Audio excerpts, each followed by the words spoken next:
Tungai whawhiangainga ma utou whalitua, ma liu mai matala mai au, iluma i nofoa ia pito iluma.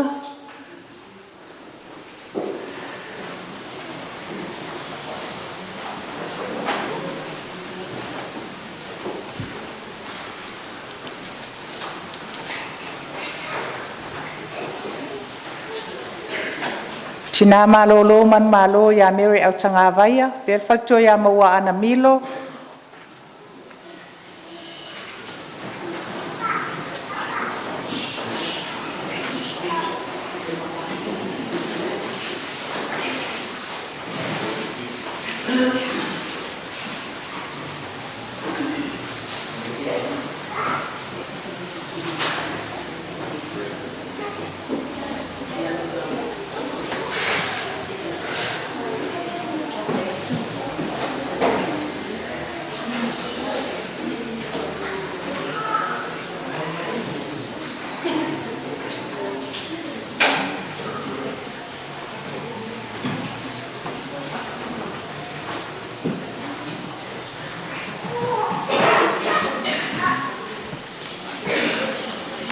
Ia, te manatu o le a amata le tātou lotu whaafitai le nei tai au.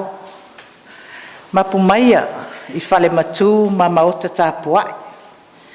Lo o tau pa ia ma lo o tau mamalu. Ai o le awea ia lo uleo whaatau waa. E whai mafufonga tau moli moli o le pa ia o SAASIA. Le sosaiete o a onga amata ia o te aroa. O te au alofa atuai. Ma whaatalo whaatu ma le anganga whaalo alo i lo o tau pa ia ma lo o tau mamalu.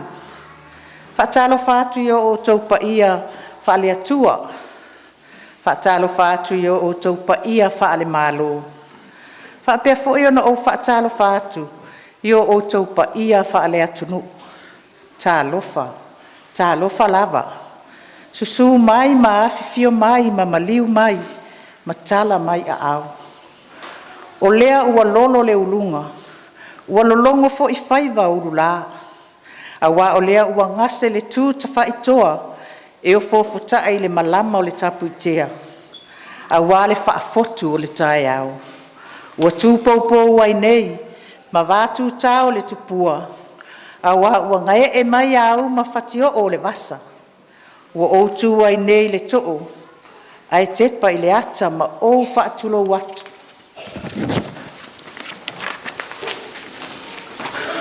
Ona o lea ua no foia, le apisa o le ainga sa le vi.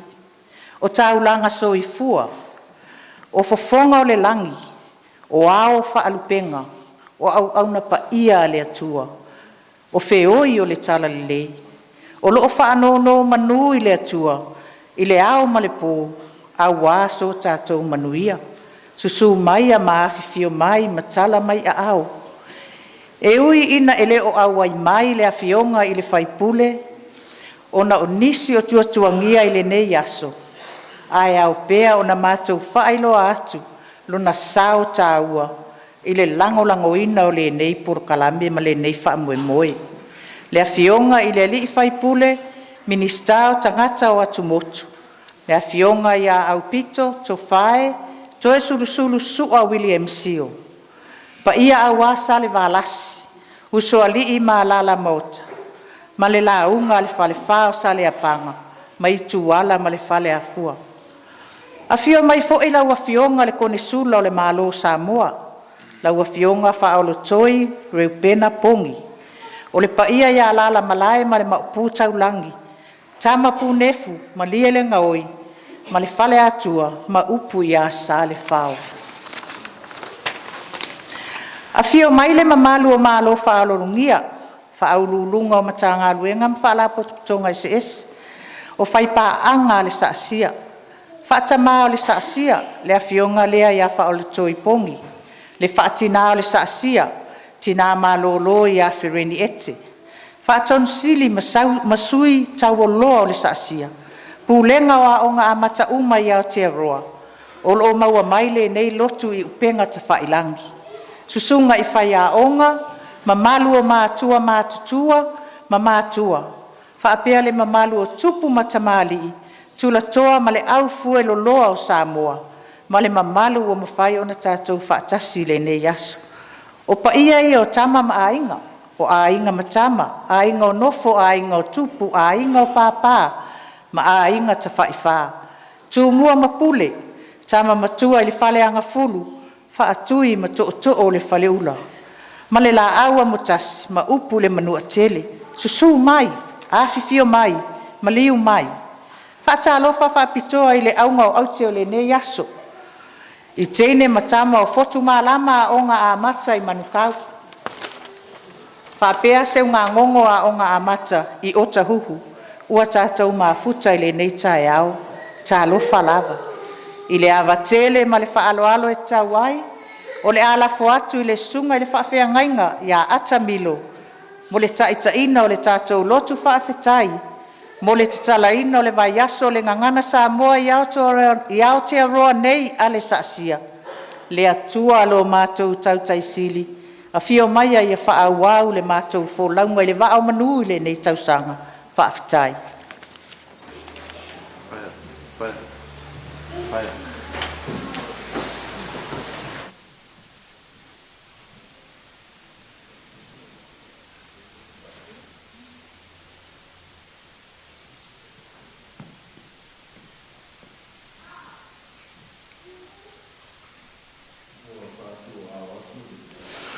Fionga te fono por presidente da SAASIA e pa ia maulunga sauninga ia ile pa ia le whangaruanga ma whaletua e me se foi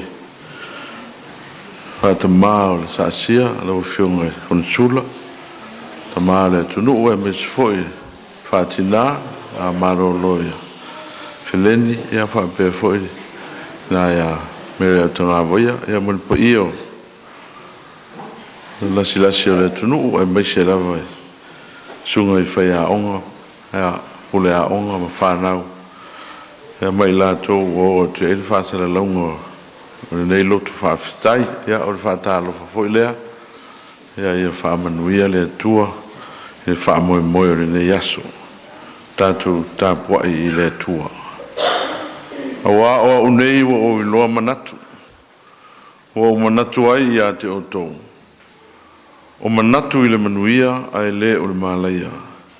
O loo whetalai mai ai le li. E fōa ina atu i atu o tau i le unga o le wha moe moe. For I know the plans I have for you, declares the Lord. Plans for to prosper you and not to harm you. Plans to give you hope in the future. Tātou tālo. O le tua siri e se, o le na tei malanga i le wholaunga, le waa le tunuu, i le whata waina o lana ngana, o tū maanga whaaloalo. O le na e tei tama, i le wholaunga, a e na mua i malai. Le amataina o le nei whamoe moe, le whata waina i le loto whawhetai, le mātou ngana. Tofi tā ua na e whoai, i o mātou tangata, i ana mua lawa. O le vi inga lele li ie, wa le o taulau o le whamoe moe e o mai i nei tu aso.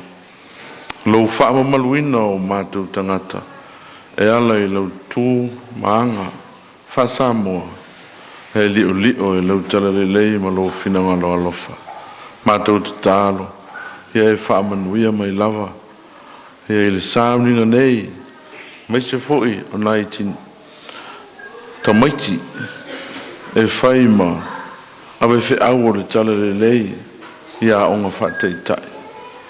O mātou te tālo, ia ilo wanga lei, e mai se, e le mamalu o le mawhitanga, SAASIA, ia iona mamalu le avesea pa pe fo ia o fata ita I uma le ngata o mato mafuta ia o e o fa fongo mai lunga o penga te failangi o atu iai le fa sala longa o le tala lei ona o le tā ua o launga ngana a alo ma whanau ma le o langa o te ina i tonu ia nganu Samoa i New Zealand nei.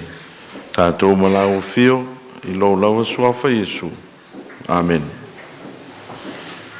Ea o pese o saunia e aonga whataita i e lua.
Oka se mānaia se ngā ngongo mālo le pese manuia.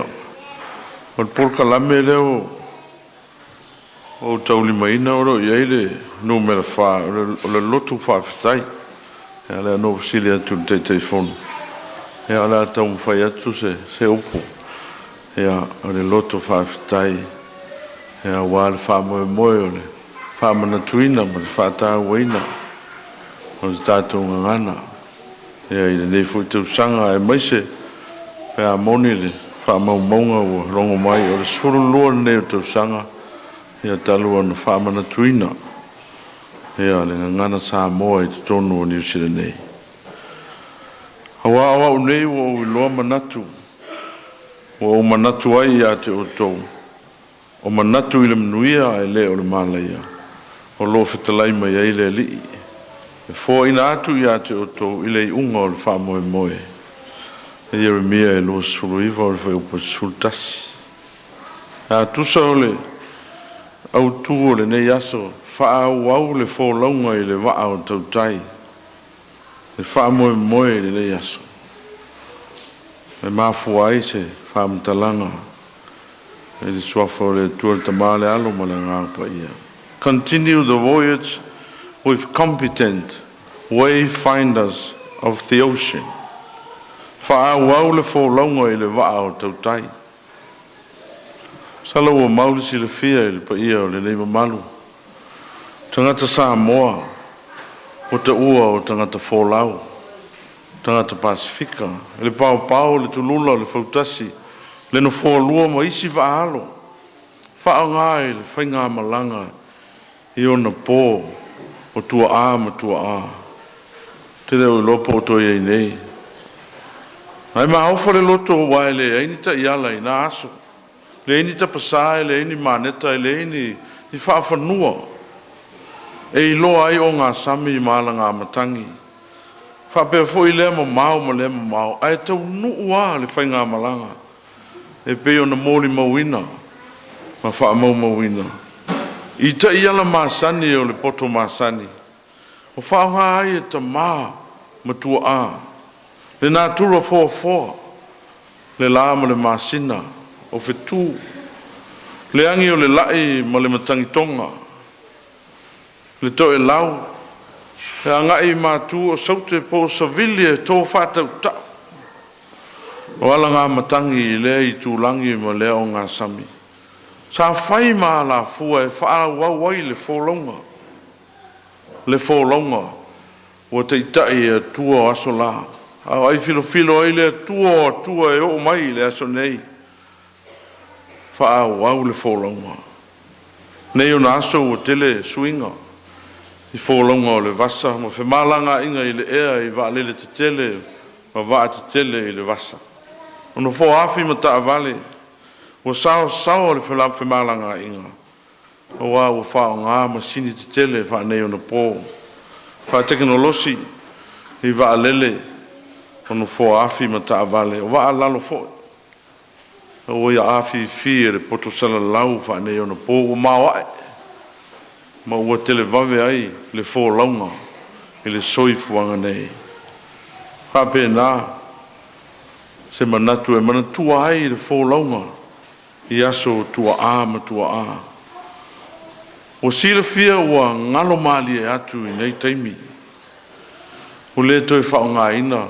Le nā tura leo le fōwhanga le tua. Ua ngai I le poto ma le mawae o le atamai I nei aso. Ngā luenga whaatino, sa whaatino I le malosi. Le manpower. Ma le mawhau le lei na fō ina iai e le tua. Wa mata ona maumali e atu. Ua whaalango lango I masini. Ma le salalau. O mea wha interneti. Ia I nei aso. Ua ngalo. Le nā tura o mea. Na fōai o tātou wau ngā tamā. Le mawhua I le wha. Marusi au o le profeta Yeremia I le nuu o le tua. Na sauno ai wa ou loa o tau. O o manatu ina ia. Manuia o tau. E te tau no toi fōi mai. O fōi na atu ia te o tau le wha moe le lei. Le nganga wheta lai o le tua. E ala I lana una perfeta. E toi la langa le toi lalo le nuu anga sala. Le ia toi fōi mai e wha wau. Le fō launga I le ola wha maoni. E tau sia. Tū la fono. Na mua I loa I le anga le lei o le tua. Ina ia tau lau o le wha moe. Iaso nei maaso asau. I le Jerusalem fō. Salo le maulunga leo le wha. Tala ula. Ma le fau tua le perfeta. Hei toi fōi ia o onga. Ma sani o tūla fono le tua. Na ola mai ai. Ma mau ai lo la tō manuia. You have to go back to the basics. Live with the laws of the Lord. As they started from the beginning. Obey and believe in Him. And blessing will be bestowed onto them. O le whanau nonga o le whaau au o le whōlaunga I le waa o tautai I le so. O le anawa le tunu. Ma e na mua I malai ma whaala potonga. E whaau au ai le whaatau a ina. O le tātou mea tō tino. Mlenga ngana Samoa. Le tū whaalo alo. Le whaau au ina lava leo le ola fau tua. Le soi fua whaamalo si au ma le whaamalo losi. E toe awa o ina I tū langa mai a inga whaino fie na masani ai le tunu. I le awa o ina o le ngangana. Hape na alfitalenga le tua. Fetala iai. Wa o loa o tou. Wa o manatu. Ia te o tou lo nu. O le manatu a lofa lea. Le manatu a lofa o le tua. O tātou au lia mai ai. Ma maua ai. Ai o le ngangana. Ma tū wha alo alo. O le langona whātaua. A tātou wala lofa le ngana Samoa. Lo tātou whāsingomanga. Our identity. Ia tātou mua o nā alo lofa I tātou ia I tātou lava. Pea upu masani e whasosoani I tātou ia I tātou. O na tātou whasoa tua I leo le sosoani. The basics that we have learned from our forefathers, our parents, ua mua I malai, ua tō whaatu. Nai whesili masani po o ailo ngoa. Oile ngoa lo ta mama lo tina. O whea e te no whai. Po ai no whaia oe. O ai le ingoa lo whaola. Po ai lo whaola. Lima i lunga, lima i lalo. Pati mai. Pata lofa. Whawhitai. Ea no vai atu le whawhitai. Tamaiti. Whamole mole se iau mai. Sa ui puti. The basics. Tula fono masani. Ea mata ai. Lenga ngana. Mai al profeta Jeremia. Wai loe le tua oe. Matatou. Wai si lo fia lo walo. Lo wafafine. Wa ui loa lo watali. E te alofa wha maone iai. Wha moe lea. Wha moe lea o le tua. A whaiwa. Wai loa tātou le tua. Na tātou loa i lea o tātou whanau. Ona tātou wha pēr lea o na whai. Pēr o na fuafuanga le tua morona. Lona nu. Tātou te wha au ai le wholaunga. Le tau tai ai le tua. E whana ue. E awa i lo ta mama lo tina. E whaatele na ai o waso. Ma o manuia i le ola nei. O tātou te whiu e. Whaau au le wholonga leo. Whai pēr. Aro watali ie. Ie e whaalongo i upua lo ta maa. Au a fwene i ngalo. Le whautua lo tina. Whai pēr le wholonga leo. Tūla whono e te iala ai le whaau au. O le wholonga. I le ola nei. Whaale ainga. Whaale nu. Ai whapena le ola whaale nganga. Te manatu e le isi e whaia. E whaia e tātou. E whaia e oe, e whaia e a. Le wau li manuia le sulu tau sanga o le whaatawa ina. Le whaamalo si au le ngana Samoa e New Zealand nei. Pea moni whaamomonga. Whamai e tūla ngā lua Samoa e au kilani. Sau tere tō tele. Ai tō fia la tangata ma tua ma e fia e sao noa ma fita lai tau Tatala i le ngana Samoa i le aso ma le aso i le ano whanga ma le ano whanga a whai whasfu mal pasene la whai tangata Samoa i New Zealand ai leo tele e le ngana saina ma le ngana tonga whape whiao na tātou whaau au le wholaunga i le tātou ngana ma tūmaanga e tali oe, e tali vo ia. Wa whaolo ma au, ma whautua mai Jeremia. Wa silo fia e lea tua i tātou. E moni ma whamaoni. Nā tu tātou tali nei. Tātou i loa le whamaoni o lea tua. Tātou foi. I suinga māsani. Whaingo fie. To e a mata ai, whatuwhatua i le tātou ngana. E moni e sui whainga, ai le sui a whawai. Hau le ao ina o le tama ma le teina Samoa. E a mata i le whale a onga mua. I o tō maota, malawa. E a ngai whale whainga aruenga ma whale a onga. E tuta mai i le whale sā, ma le whanua o le kalesia. Ai wha au au. I le nganga o le tua.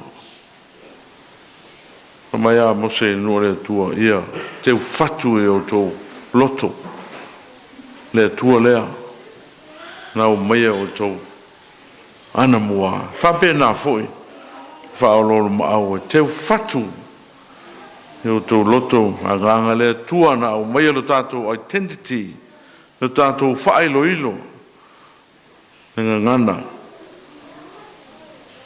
o tātou manui ai hawhitai i e na mua rā mataina le nei wha moe so sa i te a o ngā mata Samoa i Aotearoa ma lo whai al whaiva i pūlenga mataitai nā mataina le nei wha moe hawhitai o mai nei aso i ona taitai ma ona ofisa ma lo le whatoa lau whionga i le whatamā kona sula le malo tu tasi Samoa. Malo le nganga lofo ile tu nu umana mesina.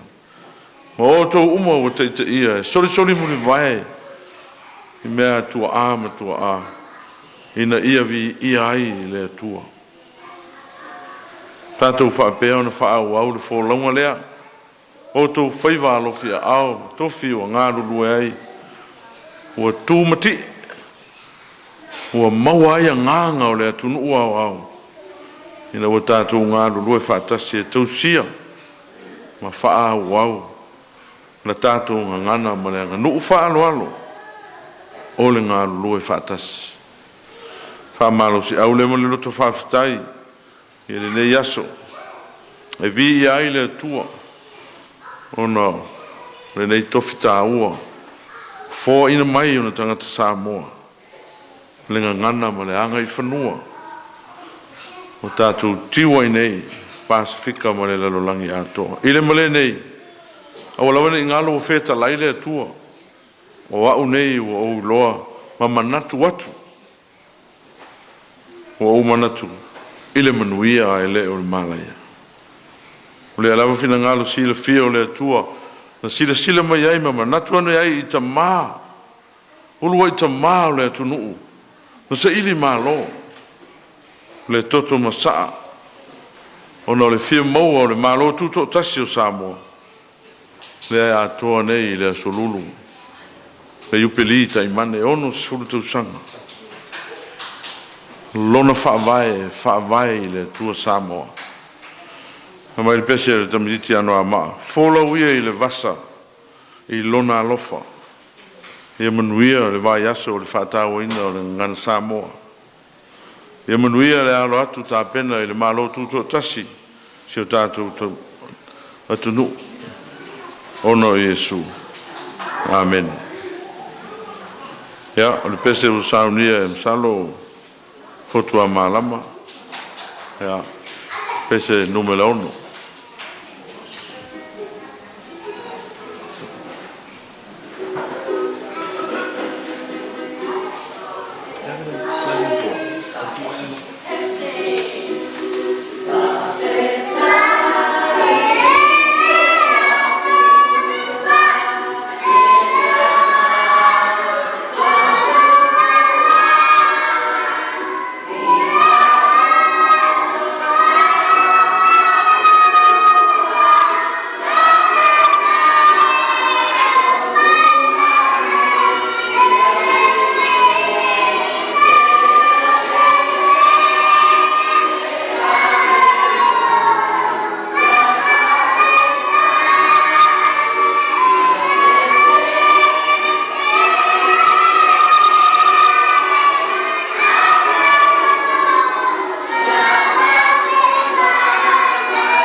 Fotua malama wa levo na fialo to folonga o tua ia tu ya to eu atu foi le sao ya to to sao nei pa eu songo fa ya onga mala onga mai fotua malama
Ole au nei Vaiaso. Polokalame le ma'au sausai. Mai polokalame. O Iesu, o le tātai aloa mai le tātai polokalame. O sila ka, forma ma la sila.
Sao ini umuti sao aca ambil umuti sao ini sao ini umuti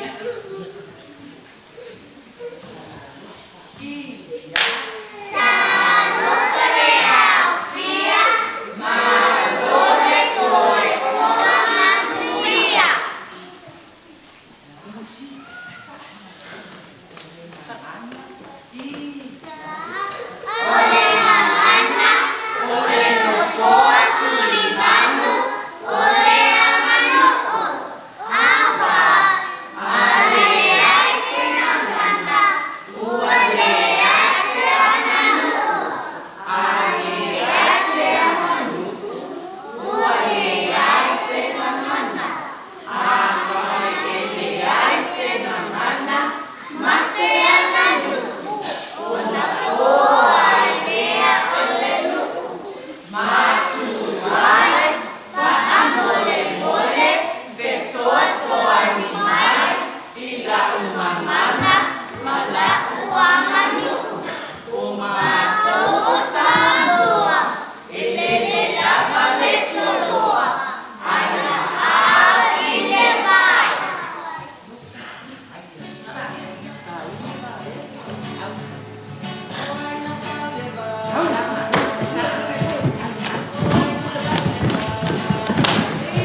toi o te alofa re Pinapongi ea o lo saunoanga.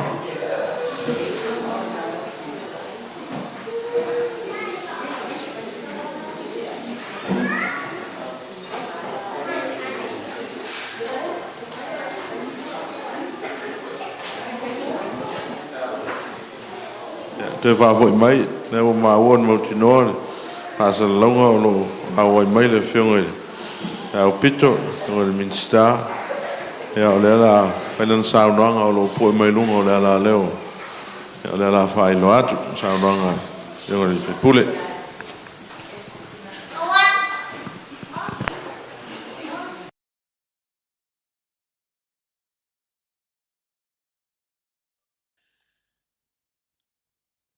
O le paia whaawatiu o auroloa paia sautua whafo Samoa montua oi. O paia o Samoa wa umana tofi tofa e pe o le tala I la au o le toa na ipolotu ngase ai pule e ola toa. E whapena paia o Samoa wa umana tu umata manga upo le atunu. O pae le solo, o paia le popo, e fue lave lave ma mamalu o. Wa al tangata malona whaasina manga, al tangata foi malona tupuanga. Wa uma na tosi whaalau ie pa ia mamalu le atunu. O le atunu ue au ia na tū mana nganu. Le ala foi le mamalu ai wa e manino na vai tangata. Ai whaatau mua awa se leo le au e whaatulou le pa ia sau ngata o le presidente ma le au mautofi o SAASIA. Ma le vasenga o whaia o ngā ma ave ese o a o ngā mata e lalo le wha malu pui o le society a o ngā mata Samoa e Aotearoa. Ma lo lava le langi maa msoi fua manuia. Whaftai mal nea vanoa ma te whamaruru atu. Ua le mawhai o na tātou whaatasi o na le telefoi o tiute tau ave isi foi pito nuu o Aotearoa. Ai nā no soso atu. Whamanui atu le I le Vaiaso Gagana Samoa, mo le nei tausanga lua fe lua. Ia ele o pō se lilo, o le nā ua tau ao le tā penanga foi o le autu o le Vaiaso Gagana Samoa, le nā ua whailoa mai o le whaawaul folaunga o le wao tautai. Ma atonu o le sini ma le whaamoe o le tamuwhainga lava e sa ili. Ia se awala e mawhai ai o na whaawau le whaataua ina al tātou ngana I alo mtupulanga lalawao.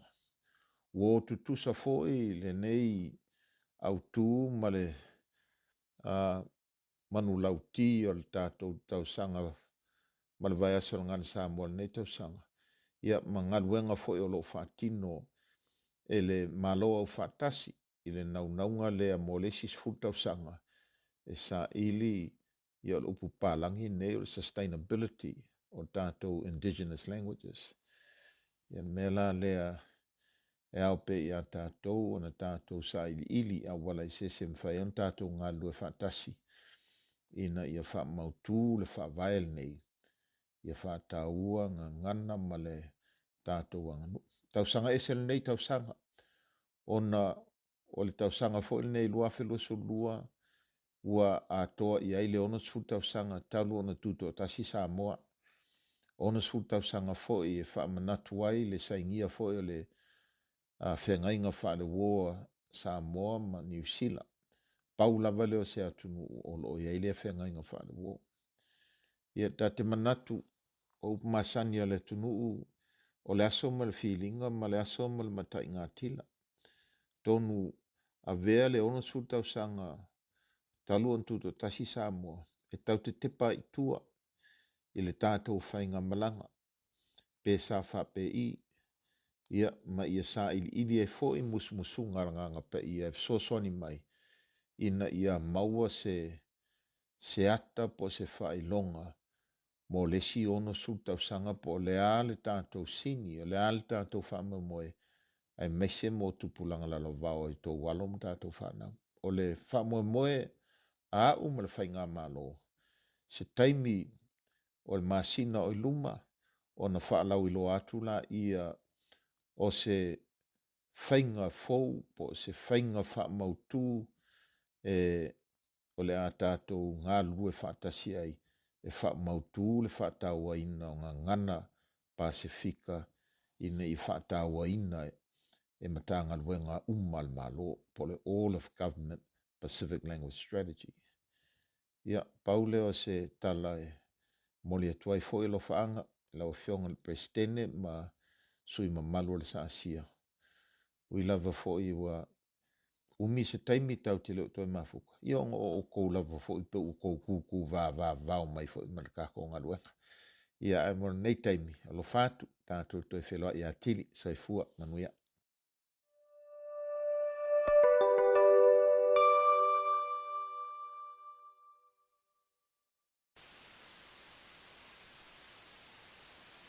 Tai tāpenanga SAASIA, ia mai tātou uma ma o whātai te iuma, ia i lai.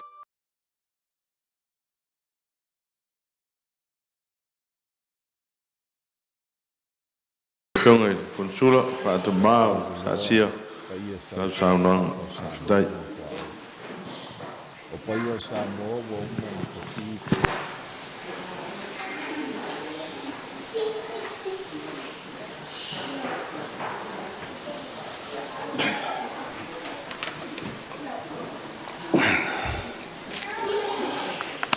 Ia ole a ole koe kai au lungalu pe lulu funga o la au o wā.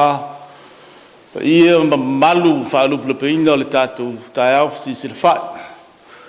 Leo a uma o la pa ulsa o noanga i le whionga i le Palestine. Ia ma pae u whanua wā.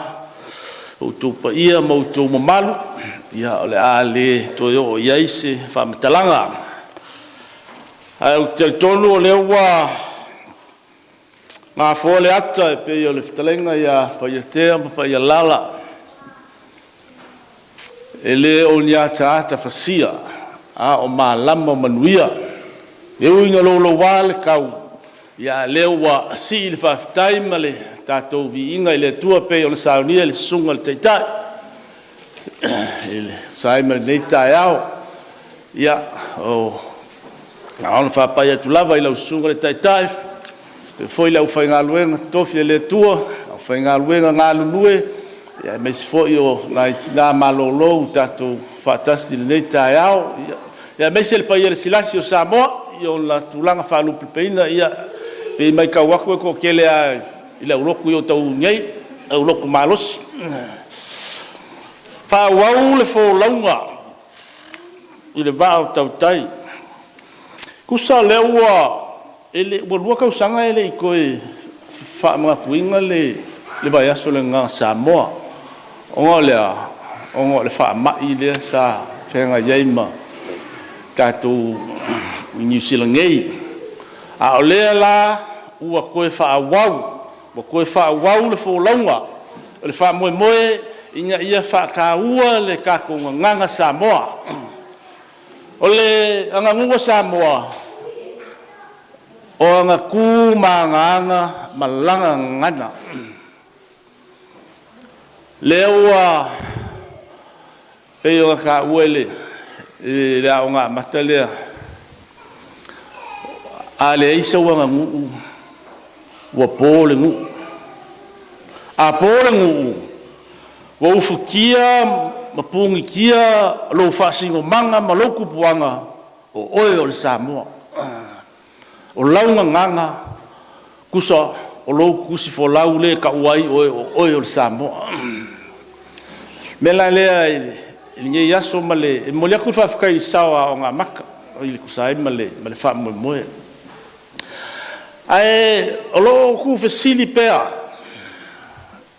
o nga o ke mai ka winga o lewa sfulu lua kausanga kalu o nga fa mga kuinga le Vaiaso le nganga Samoa New Zealand ngei a le fesili e yengi ala fua o mawhai ai o nga kako sila fia ma kako loa o au sia le wha moe inga ia ka mawhai inga ia Fau i mesa o alam fanga la ki le kupa New Zealand o au sia fa mo le la ko kupa o la ko fai o la ko fiso ka i le nganga Samoa ia o le aka ko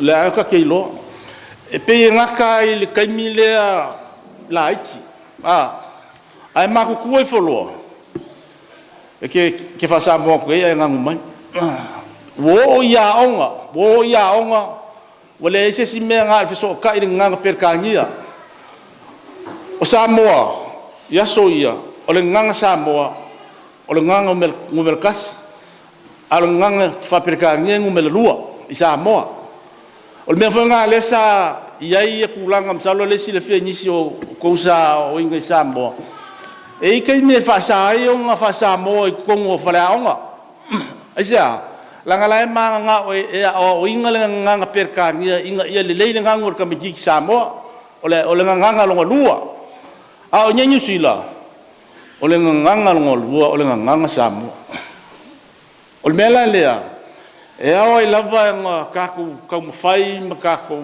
awang i fiu wa o le mele leo o ke fa mga kuinga i kausanga umma i kulanga o le Vaiaso le nga Samoa o le akongu lavole se awala e mwhai ai o ngā o inga le nganga Samoa i o ko walo mo ka ko whanga o la waria kali ai e le ai lava se awala siri i lo o lou kalangoa ma fiso o ka ia o ia i lau whangau i le nganga Samoa pawanga le me mwhai ai wa e o aku le fale ale kalangoa wha Samoa e o ka maiki o ka maiki a koe whenga ngui la kou i le fale makabaka le TV o le ngangu o le mol i telefongi ma mea penga o le ngangu uma le wai ai pawanga le awala mwhai ai o ngā maukingoa o le feso o kai ma kalangoa i le nganga Samoa i ka mi uma i kongo ai e le si kulanga foi le lo ke mankauinga i aso ia e ki nganga pangu le ngangu o le ko inga ma le lo makua ai ka mawhai ai ngangu i ka maiki wa uma aso ia sa kawai o lewa kawa leila ngangu sa kawa alu la o kaimi la o ngama leila ai le nganga e ko ngangu ka mai ki kaimi ne fa Samoa ia o lewa ka ko New Zealand ka mo fai fa Samoa ia inga ia o la makupa e o ko walo mo ko fanga New Zealand ngi fa penga o fai o fiso ka il ka ko nganga Samoa le lai le nye ka yao ia ele fa makafaulo inga se mako fa makalanga pawanga o la uia ko so song yak fa fikai le sao o wa nga maka ya ki o ko sengo fa ya onga ya mi foi alom fa ngau ia ka ngi foi la o fionga le pleskenyo le SAASIA male ko miki fa foi ile ngau ia ka mo fai inga ia ya o inga ka ko nganga wa pia o kalango aku o ka ko nganga Samoa o inga e loai o le Samoa i launga nganga so i fua mai manguia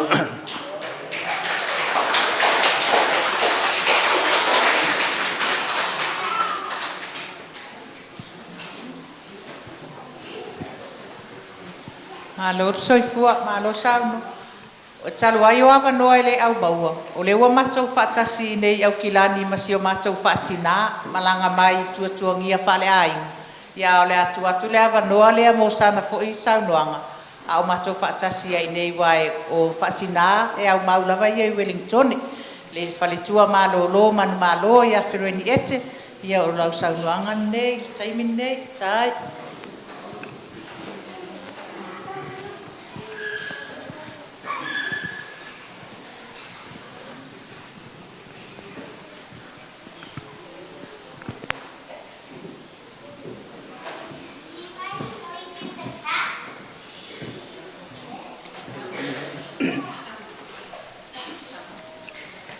Aftai lama mo le avanoi le o fionga le tai wa onga amatai. Ma wan lunga le vi ingo le tue le ne yaso. Wa longo i tino fo i matangi le lei i le ngata le amataina o le sauninga le sunga le whawhiangainga. Ia al saunoanga fo i le whatamai a whalutoi.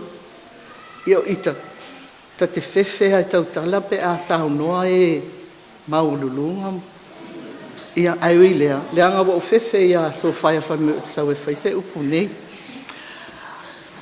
O se whiwhianga tele la wale wa ai mai I whanau. Pe o le mea lea na mafuaina amata o ngā amata I tono New Zealand nei. O a onga amata e le o se mea na amata ina New Zealand. Mai I Samoa a tasiva o no fitu. Whatu ina ile loa ia o ngā amata I tono kolisi maalua. Nā lea e su mai peni ia mai lato umana iai. Ina ole ina le taimi lea na ua fo I mai. Mato ua fo I. A me mato le kalesia I mea na whaskol sipi ai. O ia pani la. O le tunu ulea matua mahalo losi ia kindergartens. E a mata mai a tutonua o ngā ia pani a mata mai a I tamaiti la I teo kindergartens. Ia o a olana maa o maritoi ina. E a fwili nei, o la o project la na whai, o la ualo o te whaaima observe te tono kindergarten se ia pani. Mantua ia pani, leise singa ngana I leif, se ingilisi, na le ngana ia pani ia. Ia no ualo ale o whaavalvalea na lo o titiloa ia pani, ai whaila tonga ngana. Ale va ai tamaitia ma le whainga o ngā luenga.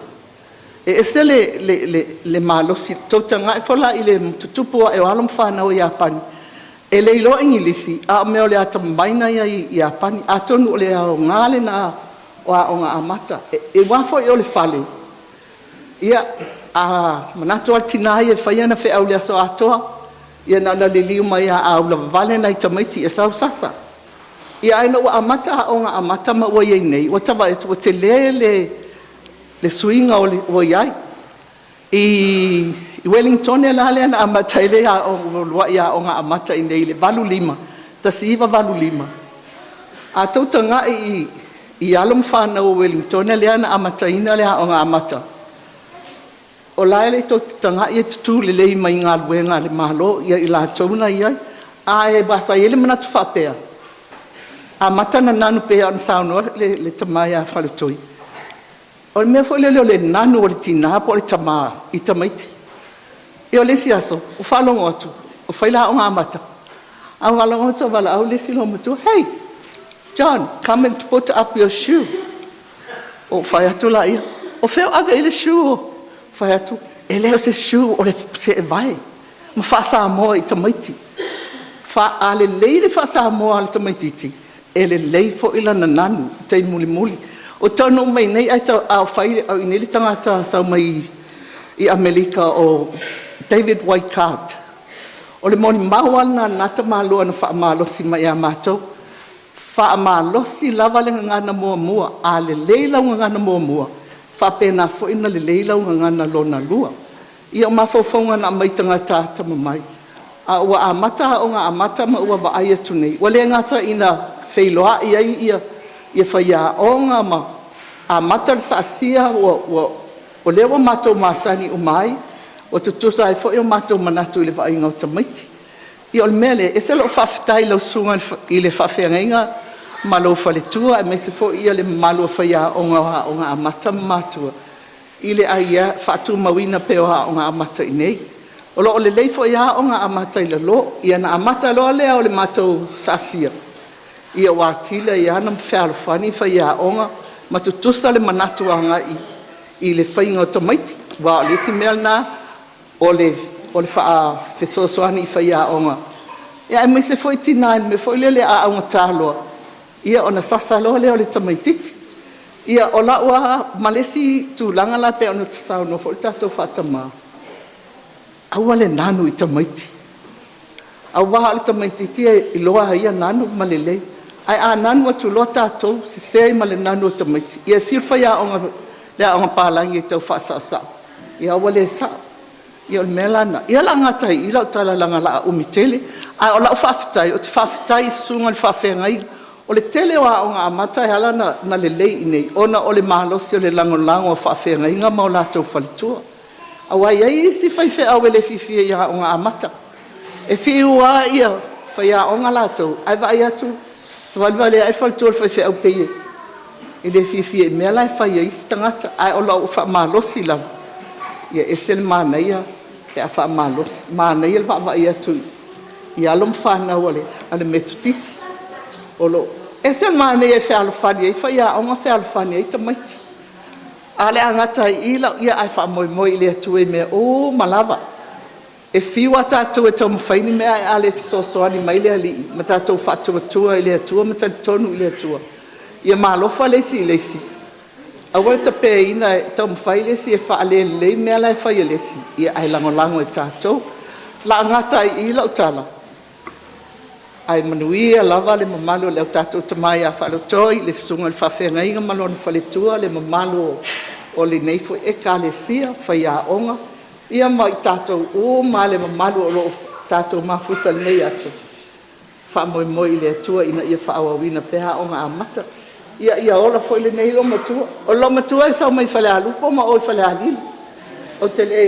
Au tele ta ua tua no whale alupo te sawai. Whaafitai.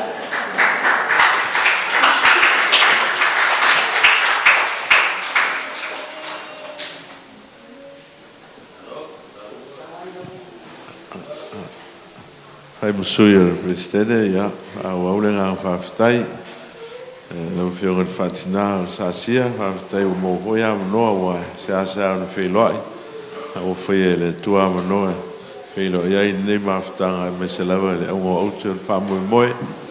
Ia i nei aso e amana tātou ao le tātou Samoa au kila ni nei. Ia whaapea furi saunanga whionga te whatama ia whaafitai tele. O le tāno lava ia pau i se ele lei e fua mai. Ia, ma tili e mausali le tātou nganga e tātou nganuu mo le tū maanga whaaloalo. Ia, o le pese o saunia, o au koe pese e lua mai a on whataitai. Awhitai.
Mori atu le ngang whaafitai pa ia o le tau pulenga SAASIA lau whiunga te telefonu le presidente ea maofisa mamalu ea whaapea fwoi mawhitanga a onga whaataitai o no le lau whiunga le whaatamaa me se fwoi whaatina mo le wala ulia o le whaatawaa ea ma le nei malu e sami ina ai le ngale leo le tua e ala e le whaatawaina o le ngana Samoa le tausanga after tele il whaaloalo ea wawea ia mo taitai ea e manuia tele pa ia o le mafutanga SAASIA ia i ono tūlanga mamalu uma tau ia i ne anga ni leile tua ia e wha au le tātou fōlaunga ma una i pēa alo ma whanau ia i renga ngana Samoa i rona tāua wha pēa fo i sunga i a whengainga ma whaletua tātou awai